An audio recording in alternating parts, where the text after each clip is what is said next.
just arrived from Montreal, together with Cynthia McKinney and Marlene Azembroya. And we just had about 5 minutes to rush to the event. Can I move this? Yeah, thank you. That's all right. Yeah.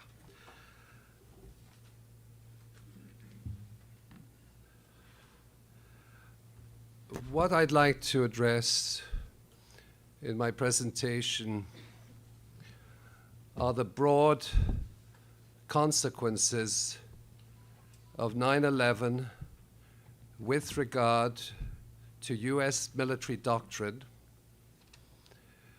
but more broadly, the pretext and justification which the lies surrounding 9/11 have given to waging a war of conquest under the banner of what we call the war on terrorism, or the global war on terrorism, which we could call the GWOT.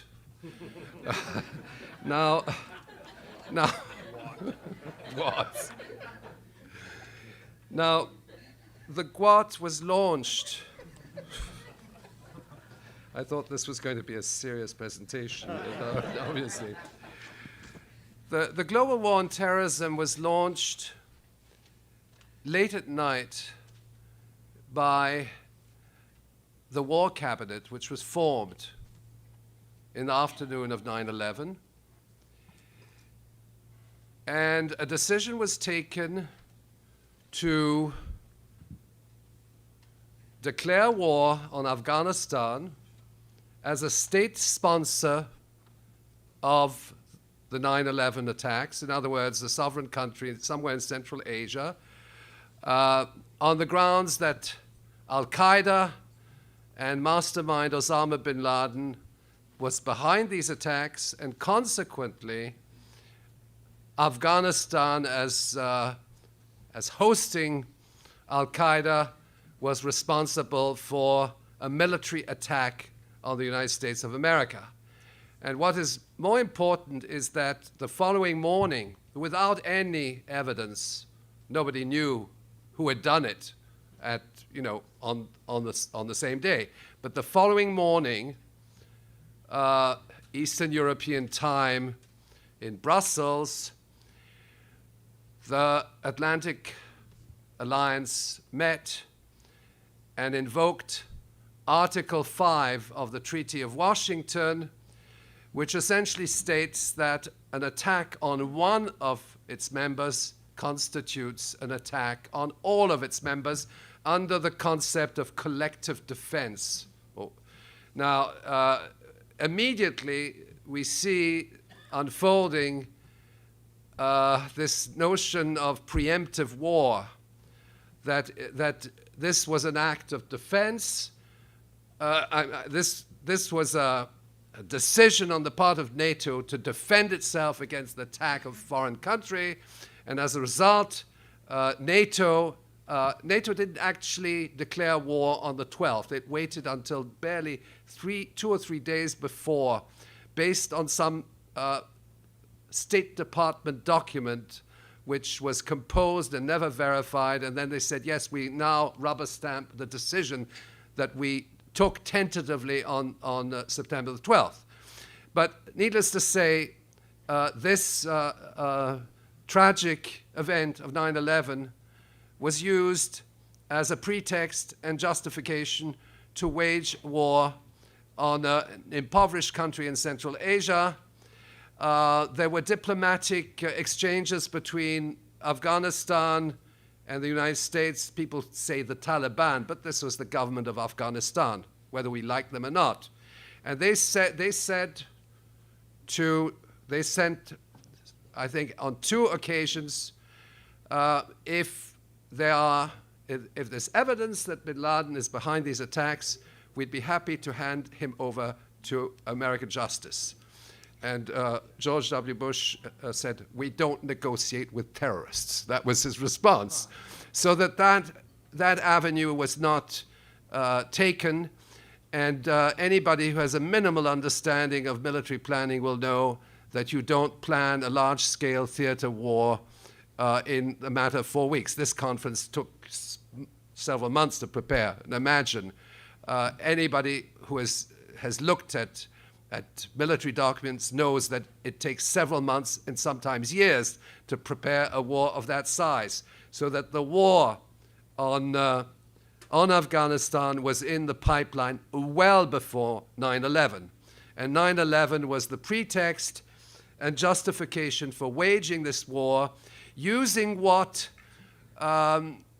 former Central Command commander, General Tommy Franks, calls a mass casualty producing event. It must be a military concept, a mass casualty producing event, which in the logic of Operation Northwoods, which was the secret plan to attack Cuba based on attacks in the Miami exile community with casualties, and that document envisaged precisely that, and then they said that the deaths of Cuban Americans would create a useful wave of indignation, which would then trigger a pretext and a justification to wage war on Cuba. That plan was never implemented. It was presented, it was under the Kennedy administration. It was presented by the Joint Chiefs of Staff. You can look at it. It's a declassified document. Robert McNamara at the time was Secretary of Defense, and I think that the White House turned it down. But the concept is certainly on record. Now, what I'd like to address is the fact that this event of 9/11 initiated what we might call the Al-Qaeda legend, namely that Al-Qaeda and his leader Osama bin Laden constitute the outside enemy in the eyes of public opinion. And we saw that in the wake of these tragic events, immediately there was a mass mobilization of public opinion. And I don't think even sectors in Canada, I think everybody joined the bandwagon, virtually everybody, even trade unions, progressive organizations, and a few dissenting voices. My first reaction on the morning of 9/11, when George Tenet, head of the CIA, announced that Al-Qaeda and bin Laden was behind it, was twofold. One, of course, I was wondering how he could actually have done it from his hospital bed in Rawalpindi, because he was hospitalized, but we didn't know that at the time. So, but I then said to myself, but if Al-Qaeda is behind these attacks, who is behind Al-Qaeda? And I knew from the research I'd conducted on Yugoslavia in particular, but going back to the Soviet-Afghan War, that Al-Qaeda was an intelligence asset of the CIA, and this was amply recognized in numerous documents. And the response of the U.S. intelligence community was, yeah, we supported him, but he went against us. Okay, you can read that. I'm quoting literally from press reports, from intelligence reports.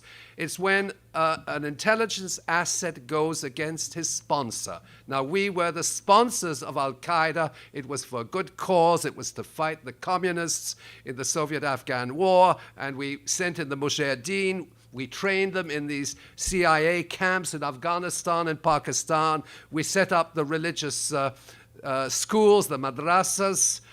We then contracted with our friends in Saudi Arabia to send in Wahhabi missions into Afghanistan to train these people. This is fairly well documented, and I don't think we need to extend the discussion on that. But the understanding of the intelligence community is he turned against us. In the wake of the Cold War, the jihad then started to target the Western world, and that 9/11 was an attack by Muslim terrorists. Now, the blowback, I can tell you that the blowback is a fabrication. It's an absolute fabrication, and that's absolutely crucial to an understanding of how this event then led to shifts in US military doctrine, even in nuclear doctrine, okay? Even in the use of nuclear weapons, because they even say we might use a tactical nuclear weapon, a mini nuke, against bin Laden or against Saddam Hussein. I know, I've read those documents inside out, and they actually say that. Now, when you look at a mini nuke, a B-6111, it's something of the order between 1/3 and 6 times a Hiroshima bomb, okay? So it's no small bomb. It's a bunker buster bomb, and that means you don't take out Osama bin Laden in his cave or in his hospital in Rawalpindi. Now, anybody who's been to Rawalpindi knows that it's a place which is swarming with US military advisors. So how did he get into his hospital on the 9th of September for kidney, for his kidney problem? And then when was he released from hospital? Either on the 10th or 11th, but his whereabouts were known. Donald Rumsfeld said, we don't know where he is. It's like looking for a needle in a stack of hay. Well, hello. Yes, bin Laden's whereabouts have always been known. Why? Because Al-Qaeda is a CIA intelligence asset and has always been an intelligence asset and continues to be an intelligence asset. So there is no blowback. And I will argue that there's a blow forward. There's a blow forward. I will discuss that later, but when the blow forward has to do with the fact that the main ally of NATO in the war theater in Libya is Al-Qaeda. And there's absolutely no ambiguity with regard to that, because the CNN is actually acknowledging it. But they say they're not Al-Qaeda, they're former Al-Qaeda, and that now they're pro-democracy, okay? But we'll discuss that a bit later. Shortly before 9/11, I was involved in researching the civil war in Macedonia.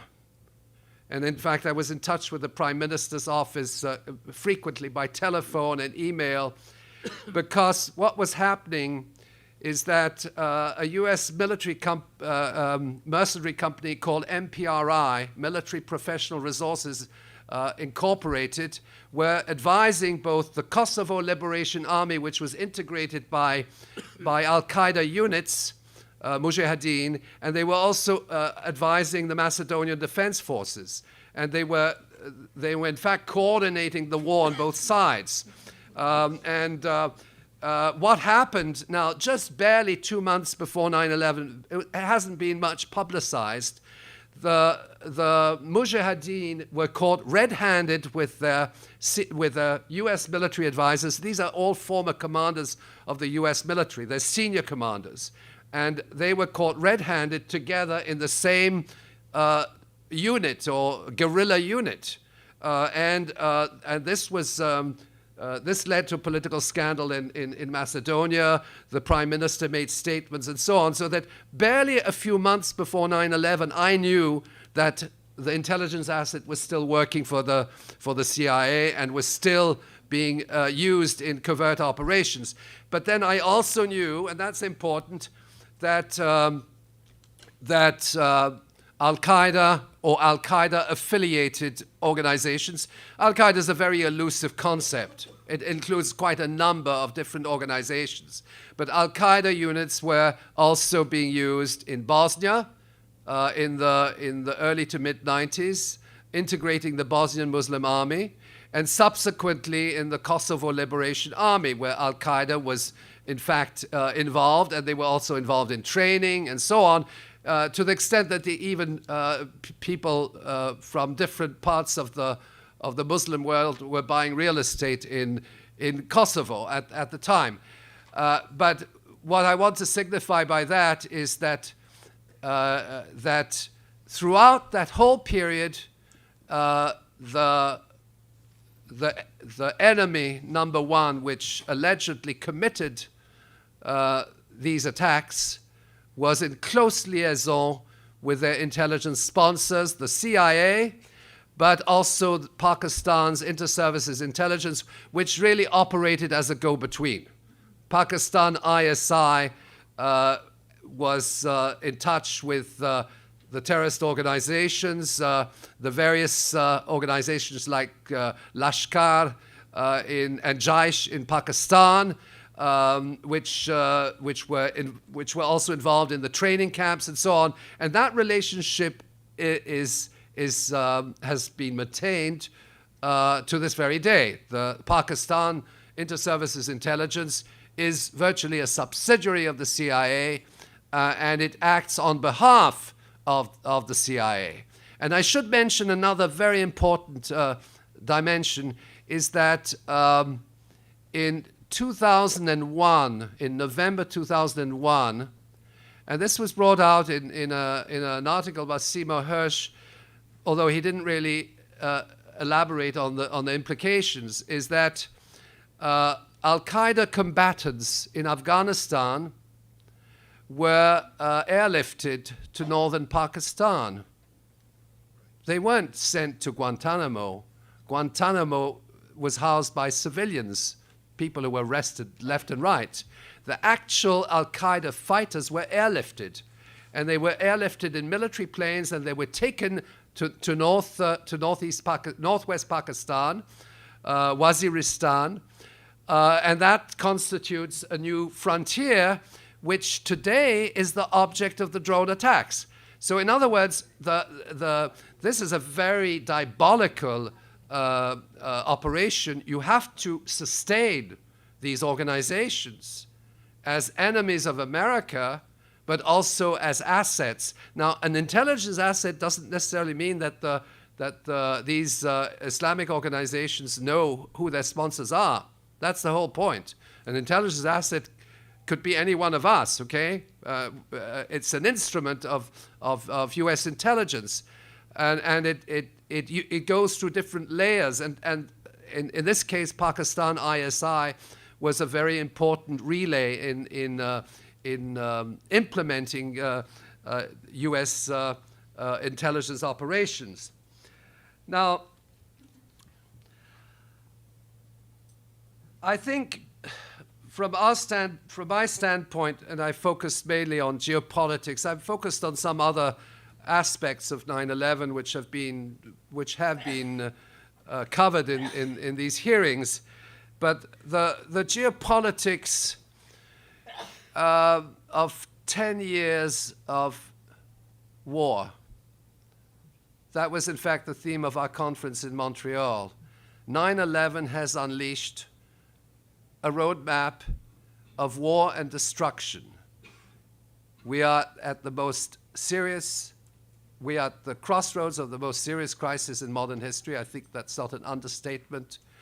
And the war on terrorism is part of that process because it gives a justification to wage war on humanitarian grounds, so that you wage the war not against countries, but against what they called non-state entities, which came again into the jargon, and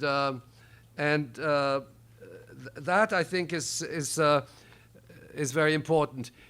It provided at each stage, Afghanistan, Iraq, of course, it was another pretext, but in ultimately, the war on terrorism was also fought on the basis of the fact that there were terrorists with dirty bombs and so on. If we remember Colin Powell's presentation to the Security Council of the United Nations in February 2003, preceding the invasion of Iraq.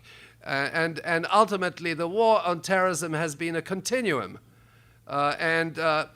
What has happened is that this war on terrorism has also been supported by media fabrications. I think that 9/11 is the onslaught, and that's why 9/11 Truth is so important. 9/11 is the onslaught of war propaganda, a higher level of war propaganda, where and that actually happened immediately on the 12th of September. Okay, immediately on the 12th of September, there were calls to invade Afghanistan from what's his name, Sapphire, and various other pundits of the Washington Post and the New York Times, and said, yes, we must go after the terrorists, and all this has permeated the consciousness of millions of people. It's created an atmosphere of fear and intimidation, which was then coupled with the coded alert, the color-coded alerts, and Homeland Security, and so on. And it was a pretext to wage a war without borders, which in essence is a war of conquest, and it was also a pretext to implement far-reaching changes at home through the Patriot legislation, through national security, protection of borders, and so on and so forth. And I mean, you might even remember when you board the plane with your Johnny Walker Black Label, I should mention a word about the liquid bomb attacks, because they were totally fabricated, among many others. But the liquid bomb attacks, it turned out that the alleged terrorists did not have passports and did not have tickets to board the plane. Now, they must have screwed up somewhere, to say the least. But in any event, we went through a whole era of threats, of attacks on America.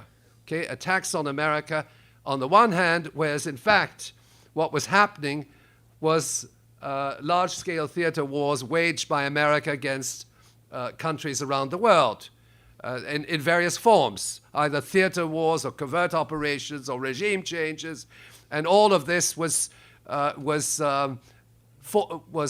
carried out under the banner of fighting the outside enemy, the elusive enemy, Osama bin Laden and Al-Qaeda. And as you know, we saw, first of all, we see Al-Qaeda in Iraq, then we see Al-Qaeda in Yemen, Al-Qaeda in Africa. We had subsidiaries of Al-Qaeda virtually everywhere, you know, and wherever the United States needed to intervene militarily, they used the pretext of Al-Qaeda in Yemen or Somalia or wherever, under different names, and of course, corroborated by media reports, etc. And in all cases, I can assure you, these are instruments of US intelligence, or MI6, or Mossad, and there's a collaboration between them.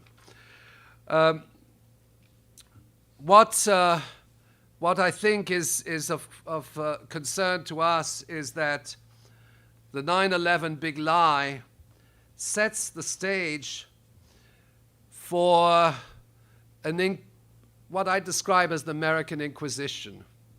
The nature of an inquisitorial doctrine is very different to actual disinformation.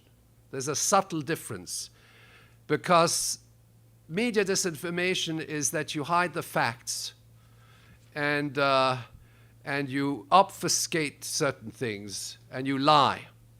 An inquisitorial doctrine is quite different. You don't necessarily need to lie. You don't obfuscate the torture camps in Guantanamo. In fact, you do exactly the opposite. You make them visible. Why? Because ultimately they are accepted as something which we can do. So torture then is accepted because we need to go after the bad guys. Okay, and so that an inquisitorial doctrine is based on essentially on enforcing the lie as the truth.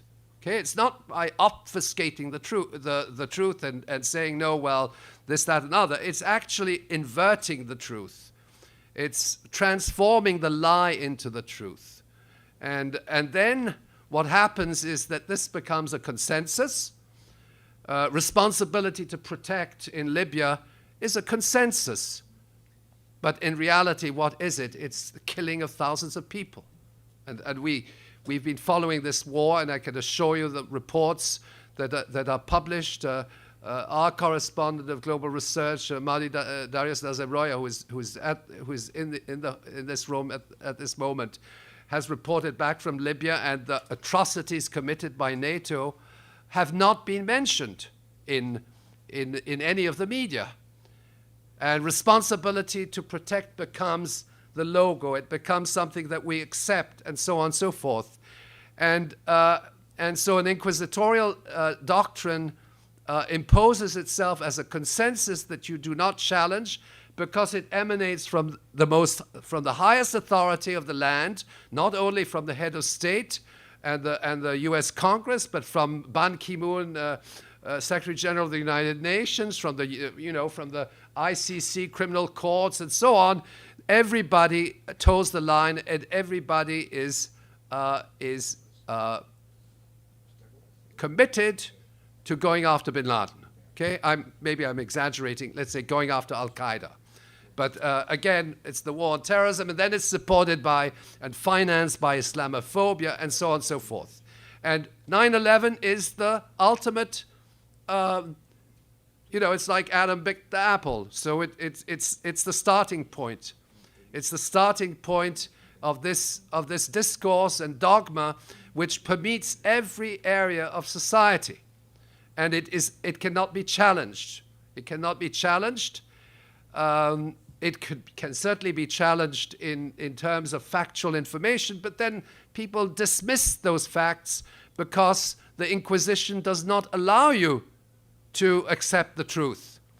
And so what I'm saying here is that the lie becomes the truth, and the truth ultimately becomes a conspiracy to challenge that consensus. And there's a NATO consensus now in Libya. There's a NATO consensus in Syria.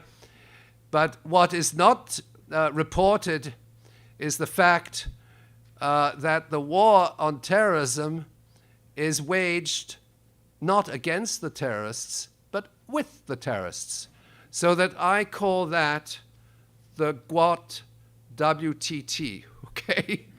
I should get intellectual property rights on that, but GWAT WTT means with the terrorists.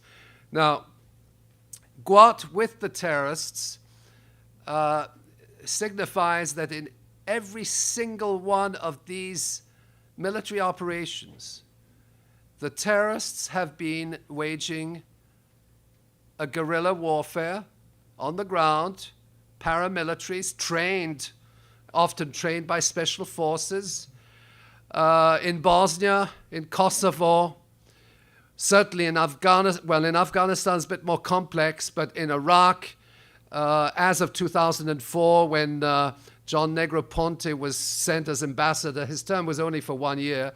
His task was to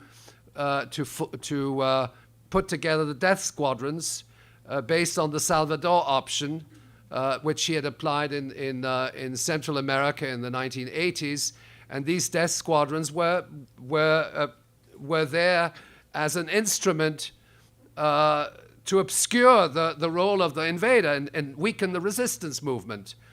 Now, in Bosnia and Kosovo, we have documents which prove unequivocally that the United States the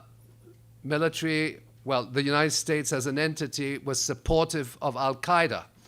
And we get it really from the horse's mouth, which is the Senate Republican, it's the Republican Party Committee of the U.S. Senate.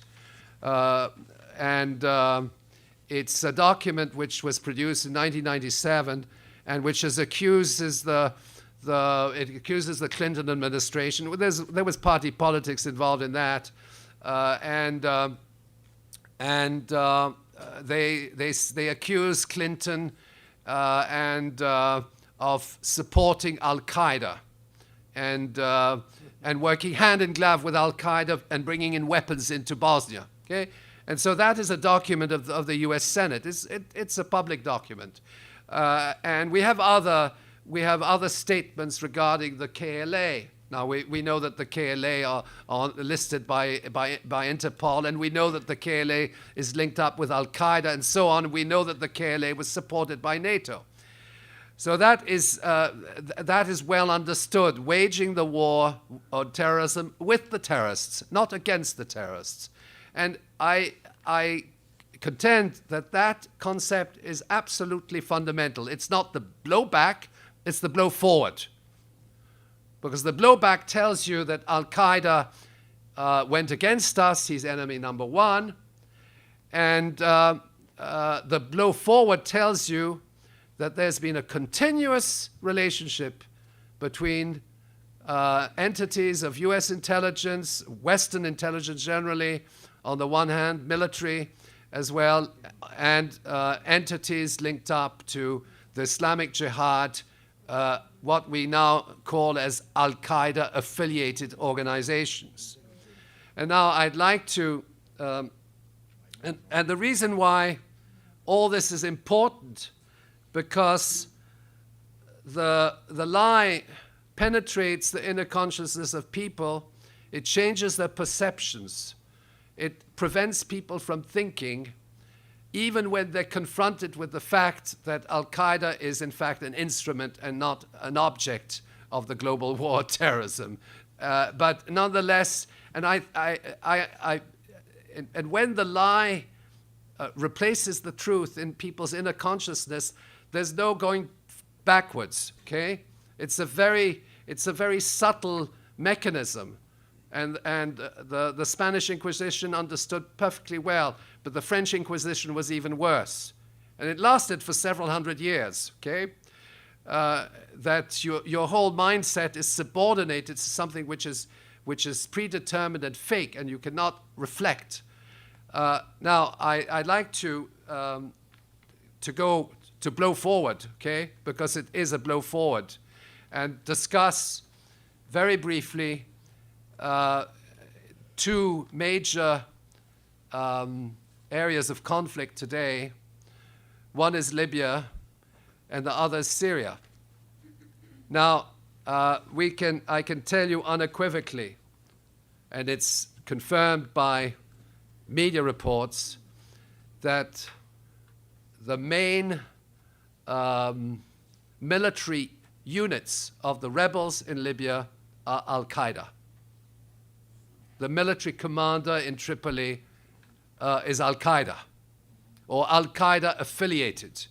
These are former commanders of the Libya Islamic Fighting Group, the LIFG.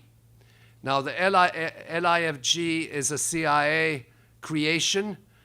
These commanders, these mujahideen, were trained in Afghanistan, in CIA camps, the same procedure as those which fought in the Soviet-Afghan War, except in the subsequent period.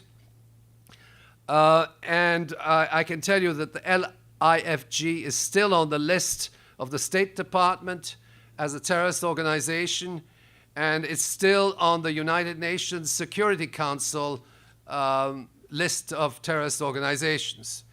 And we know for a fact that the mainstay of these rebels are Al-Qaeda affiliated.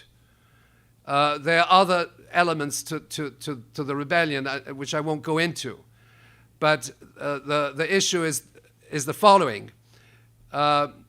If you look at the press reports, they will acknowledge it. I think they have to acknowledge it, because otherwise, the truth might seep through. They acknowledge it and then they dismiss it. They say, this is the way they go, they say. They say, such and such is commander of the Tripoli rebel command. He's a former member of Al-Qaeda, but he is now pro-democracy, okay? So what they do is they say, these are former terrorists, former bad guys, and now they're good guys, okay? So they're inverting the concepts. So you have a bad guy, and then CNN says, well, now they're committed to pro-democracy, etc., etc. They said the same thing in Kosovo with the KLA, that the KLA are criminals linked to the Italian mafia, but now we're going to use them to implement democracy. Now, essentially, this is what you have in Tripoli today. And these rebels are committing major atrocities directed against the civilian population. But what we have to understand is that the war on terrorism is not only a fabrication, but the enemy, the alleged enemy in this war on terrorism is in fact a partner in the war on terrorism, namely Al-Qaeda is used in military operations on the ground, interfacing with NATO special forces and so on and so forth. And ultimately, this, I think, for us is very important that we can refute, because ultimately, if the war on terrorism is no longer accepted and doesn't have its legitimacy, the whole construct of military doctrine collapses like a deck of cards. And that's why 9/11 truth is so important. The whole construct of global war on terrorism, it's not to say that they won't find other pretexts, but they won't be able to justify their war by lying to us and saying, so when I say the global war on terrorism is a WTT, okay? Global war on terrorism with the terrorists. And it is not a blowback, but is a blow forward. And present-day wars in Libya are conducted by Al-Qaeda units on the ground. In Syria, we have a situation which is not quite the same, but what has happened is Salafist, Muslim Brotherhood brigades have entered into Syria and are involved in acts of terrorist acts directed against public buildings, acts of arson, killing of police and armed forces and civilians, which then has led to response by the security forces. Certainly the government of Bashar al-Assad bears a burden of responsibility in this, but we have to understand what triggered the crisis in Syria. And the crisis in Syria was triggered by Al-Qaeda affiliated units infiltrating protest movements and shooting. And they're shooting on civilians, that's well documented, and they're shooting on people. They're even shooting on Christian communities. And this is consequently not a protest movement, it is an insurrection.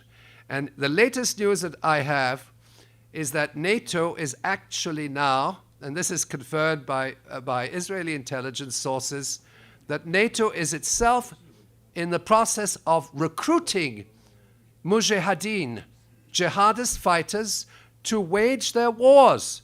They have a recruitment process, and it's an agreement between NATO and the Turkish military.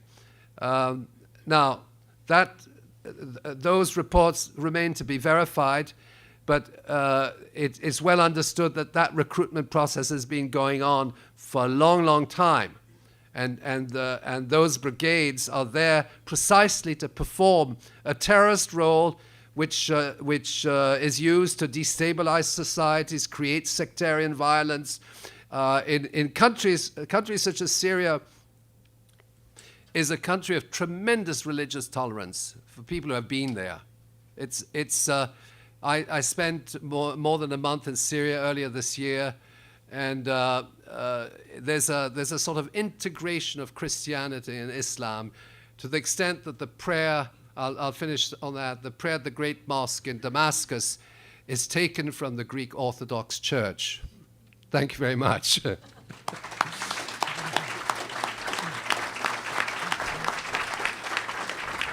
Thank you, Professor Chossudovsky. We'll take questions from the panel now.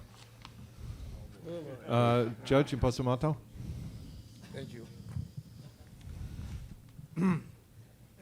Thank you, Mr. Chossudovsky, for your conference, for your witness. And I ask you that I ever read the news that you discovered the 12th September, the meeting that happened in Washington in department between the chief of ISI, Omer Hamad, and the chief of the CIA, and other politician. And you told about this meeting that it was an ambiguous meeting. It was the danger of the complicity of the obstacle of investigation. This is one question. Another question that is that you accuse the United States administration of covering and stopping the investigation. I ask you if you know that Richard Clarke, the former chief of terrorism in Washington, told recently to French German television that the CIA was aware about the imminent attack of September 11, and about the fact that the two hijackers, Samdi Khaled Al-Midar and Nawaf Al-Amzi, on January 2001, landed to Los Angeles airport and has been received by Omar Bayoumi, a Saudi, former defense ministry employer, a Saudi intelligence operator. And he accused, Richard Clarke accused the CIA to have stopped the FBI, non giving FBI this information, so FBI could not investigate about these two terrorists when they arrived to airport of Los Angeles. Excuse me, I have a lot of questions, but this is enough for us. Yeah. Let me answer the first question. The first one? Yeah. Now, you have the book. Yes, I have the book. No, I have to refresh myself because I wrote this 10 years ago, and I've been involved in a whole series of other things. But this visit of General Mahmoud Ahmad was very important because he's head of the ISI, and at the same time the ISI is known to support the terrorists. Okay, but this is not should come as no surprise because in effect the ISI and the CIA work in tandem. But I should mention that prior to his arrival in the United States on September the 4th, there were meetings between two members of the U.S. intelligence community who were in Pakistan. They were in Rawalpindi, meeting with their counterparts. That was Bob Graham and Porter Goss. Okay, now Bob Graham and Porter Goss were in Rawalpindi in late August, right? I can't recall exactly when they left. I think it was around the 28th of August, okay? Now, my memory fails me after 10 years. And then on the 4th, and they had consultations with President Musharraf and with counterparts in the military and intelligence community of Pakistan. So that was less than 2 weeks before 9/11.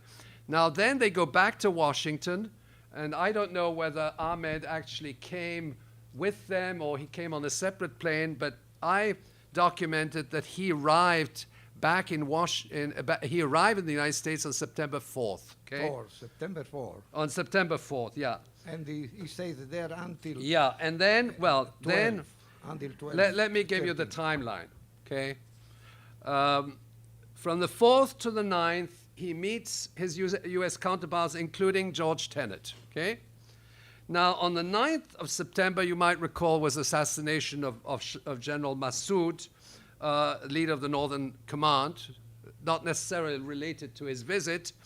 And then on the morning of 9/11, the general was having breakfast at the U.S. Congress, right? And when the attacks occurred. Now, there were various reports of the general having contacts with the alleged terrorists, and then there was an Indian intelligence report and so on. I must confess right now that while all this occurred, it does not, it does not, in retrospect, I may have thought that at the time, it does not support the thesis that Al Qaeda was behind the attacks. Okay, and in response, I haven't looked into this Richard Clarke thing, but I think it's very dubious. It's very dubious because essentially what he's saying is, yes, the CIA knew that Muslims were going to attack, and when we have ample evidence through all the research that's been done by Richard Gage and David Ray Griffin that Muslims were not, okay? But now we're saying, oh, the CIA did this, that, and in fact, that's part of the disinformation campaign, I think that this general was there to, he was there also to create the legend, okay? Now, whether maybe he was in touch with potential terrorist cells, but those terrorist cells did not commit were not behind 9/11. We don't have evidence to that effect. We have some evidence from reports that General Mahmoud Ahmad, yeah, had contacts with terror cells, and we also have reports that there was a transfer of $100,000 later in September. And do you know why Mahmoud Ahmad, the 8th October, resigned? No, because yes, the suspicious is that Mahmoud Ahmad has sent money to Atta through Mr. Omar Saed. Do you know this possible event? Why the reason of his resignment? Well, I think that there are two elements. First of all, we should emphasize that on the day after. You have to give me the book, please. Yeah, no, okay. Thank you very much. On the day after 9/11, once they had declared a war on Afghanistan in the night, that decision was reached late in the evening, okay? If you look at Bob Woodward's timeline. And then in the following morning, what happened is that Lieutenant General Ahmad met with the Deputy Secretary of State Richard Armitage, and he also met again. Then he met Joe Biden on the following day, on the 13th, who was at the time chairman of the Senate Foreign Relations Committee, and what is important there, and and at those meetings at the State Department and the U.S. Senate, there was a decision taken that Pakistan would support America's war on terrorism. So that I think Ahmad's role was there.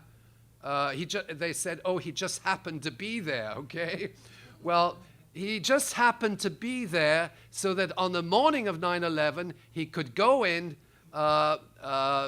It was Colin Powell was Secretary of State, was he not at the time? Yeah, he met with Colin Powell as well. Although the reports don't confirm it. I think I managed to find that he did actually meet Colin Powell, but Richard Armitage was his counterpart, and essentially that was the green light for Pakistan. Pakistan supports the global war on terrorism, okay?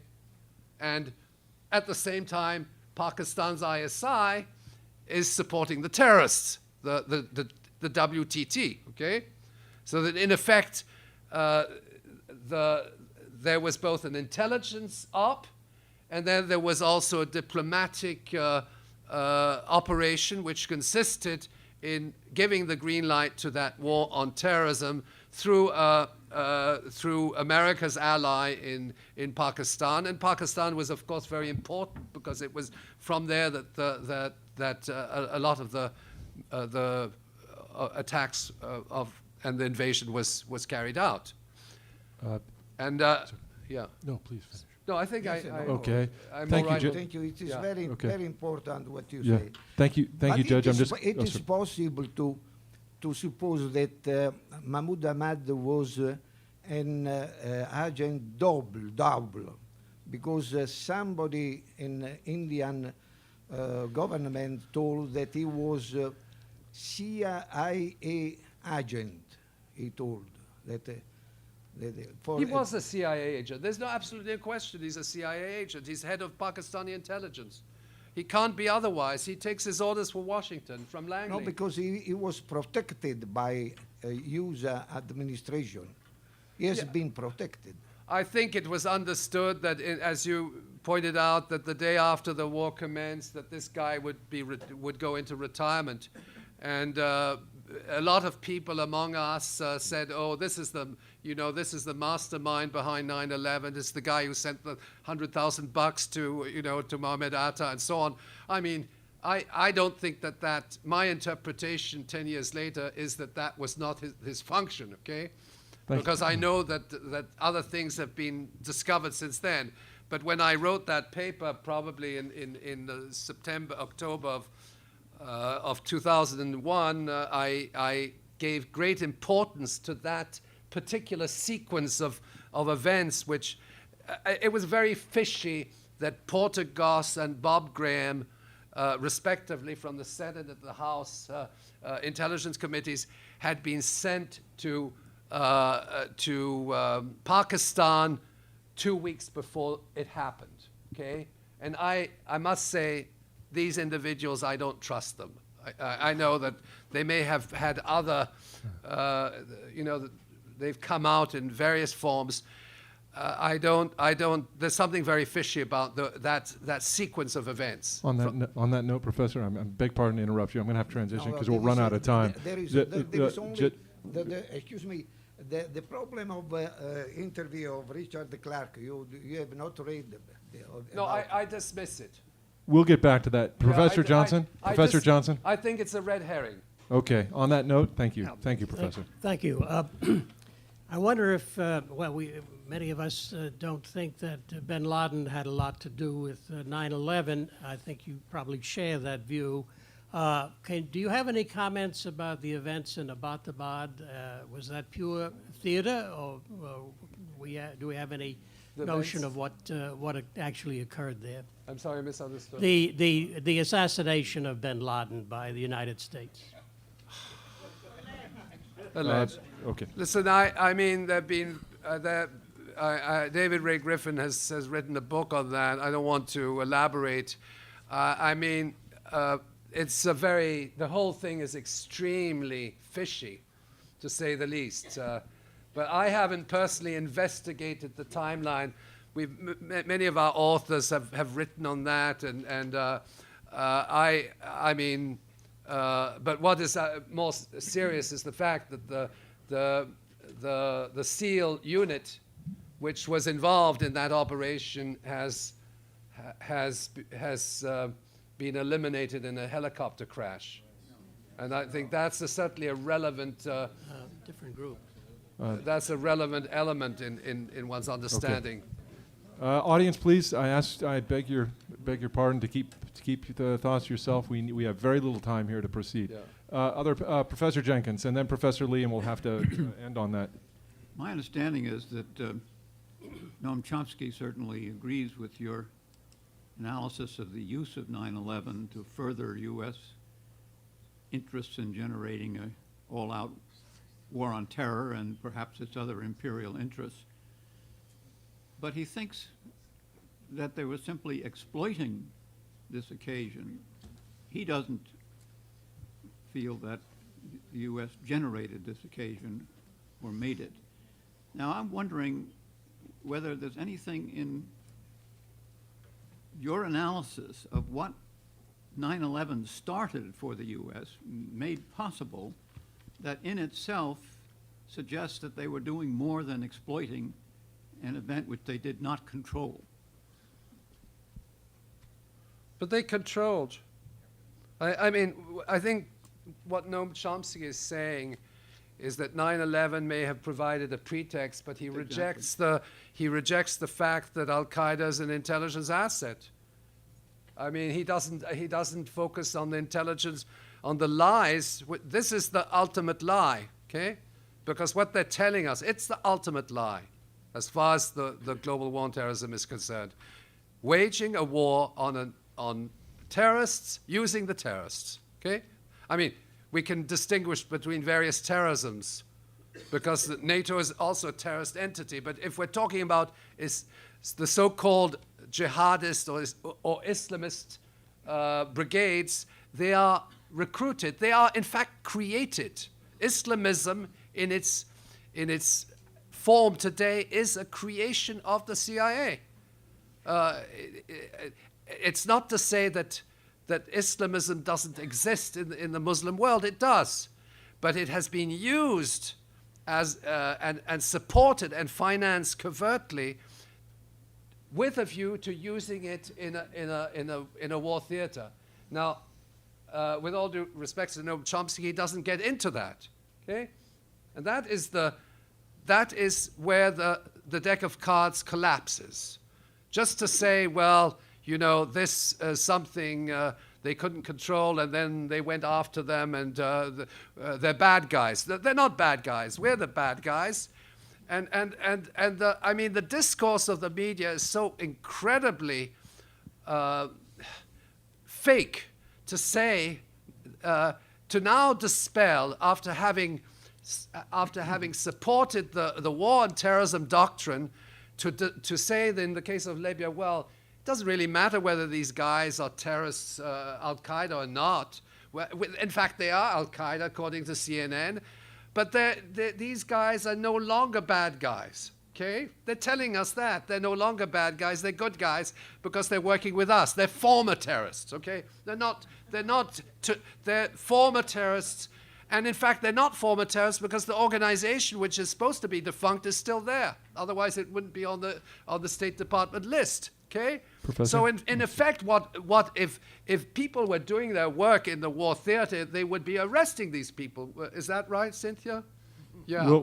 We'll get to that fully. Last question, Professor Lee. We have to move quickly. Thank you. Okay, I'll make it quick. Is your analysis of world events is even darker than many people in this room could imagine, because you're suggesting that in fact there's only one entity, and that is this dark what Peter Dale Scott calls the deep state. So my question is, in local instances like Afghanistan, is the Taliban blow back or blow forward? Well, Afghanistan is a very complex war theater, okay? Because I'd not like to answer that in relation to Afghanistan because the complexity of what's going on. But certainly, if you look at the last, if you look at Iraq, where there have been intents on the part, deliberate intents on the part of the military alliance to create death squads, and sometimes even special forces, in Arab garb, going and putting bombs in a mosque. Now, I'm not inventing that. It has been documented by the British press. That happened in The Basra bloods. that was the Basra. Those were the Basra attacks, and they suggest that the military alliance is creating its own terror units within Iraq, with a view to creating divisions between factional divisions between different groups within society, between Shia and Sunni and Kurds and so on. This is well understood, and that the architect of that was John Negroponte. But I think the reason I emphasize the contemporary wars is because the evidence is so overwhelming. It is so overwhelming, and the statements to the effect that NATO is recruiting mujahideen suggests that the blowback is a lie. Professor, It's an absolute lie, and that the terror entities today are part of a military strategy of conquering countries for their oil, essentially, as far as the Middle East is concerned. I'll terminate on this. Muslim countries have between 60 and 70% of conventional petroleum reserves. I'm not talking about tar sands, okay, depending on the estimates. The United States has 2%. And that is why there's a process of demonizing Islam. If there had been Buddhists living in these oil-producing countries, we would have demonized the Buddhists. Thank you, sir. Thank you very much. Thank you, Professor.